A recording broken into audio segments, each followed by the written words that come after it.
ያደረኩት እኔ ነኝ። እጅህን የከተትከው አንተ ነህ። ለምጽ ያረኩትም ያነጻሁትም ሄደ ለህዝቡ ተናገር የማሳምናቸው አንተ ምን አስጨነቀ ማለት። ስንት ጥያቄ ተመለሰለት? 2። ሙሴ 3ኛ ጥያቄ ጠየቅ።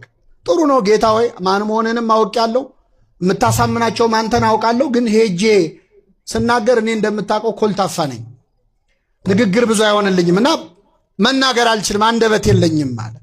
ችግር የለውም ወንድምህ አሮን አንደበት ይሆናል፣ አሮንን አብሬ ልክልሃለሁ አለ። ስንት ጥያቄ ተመለሰለት? በ3 ተመለሰ። በ4ኛው ሙሴም እንዳለ ታውቃላችሁ፣ እግዚአብሔር ወይ ከይቅርታ ጋር ሌላ ሰው ፈልጋለሁ። ስንት ጥያቄ ጠይቆ እግዚአብሔር ይህን ጊዜ ቁጣው ነደደ ይላል። አረ ሌላ ልጨምርላችሁ፣ ጌዲዮን የሚባል መስፍን ደግሞ አለ፣ መጽሐፈ መሳፍንት።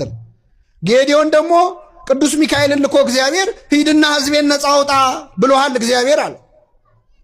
ሲለው ምን አለ? አንተ የእግዚአብሔር መልአክ መሆንህን በምን አውቃለሁ? እግዚአብሔር እንደላከ በምን አውቃለሁ?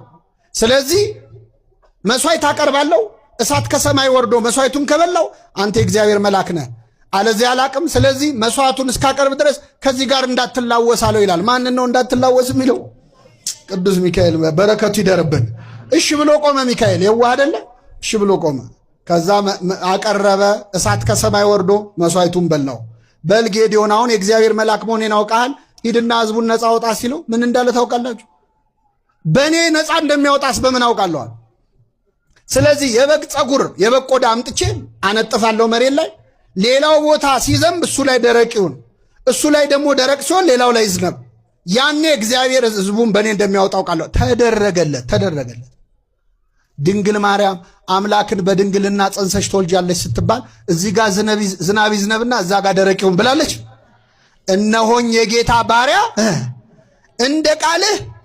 ይገርማቸዋል። ይህንን ቃል እስክትናገር ሰውም እግዚአብሔርም እየጠበቀ ነበር። ሲኦል ውስጥ ያሉ ነፍሳት ሳይቀሩ ይሁንልኝ የሚል ቃሏን ይጠብቁ ነበር። እንደውም ቢታያቸው ገብርኤል ቆሞ ሲያበስራት ሲኦል ነው ቢያዩ ይላል አንዱ ባለቅኔ።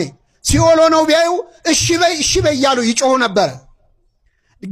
አንቺ እመቤት ሆይ ይላል ቅዱስ አምብሮስ ደግሞ ድንግል ሆይ እግዚአብሔር በደሙ ሊገዛን እያናገረሽ ነውና እባክሽን ቶሎ መልስ ስጪ፣ እባክሽን አትዘግይ ይላል። ድንግል ማርያም የሰው ልጅ ድህነት በእሷ ምክንያት እንዲዘገይ ስላልፈለገች እግዚአብሔር ለእኛ ራሱን እንዲሰጥ እመቤታችን ቀድማ ራሷን ለእግዚአብሔር ሰጠች። እነሆኝ የጌታ ባሪያ እንደ ቃልህ ልክ እንደ ቃልህ ይሁንልኝ ስትል እግዚአብሔር በብሩህ ደመና ተጭኖ መጥቶ ከሰማያት ወርዶ በማኅፀኗ አደረ። የሁላችን መዳን የዛን ጊዜ ተጀመረ። ክብር ምስጋና ይድረሳት እመቤታችን።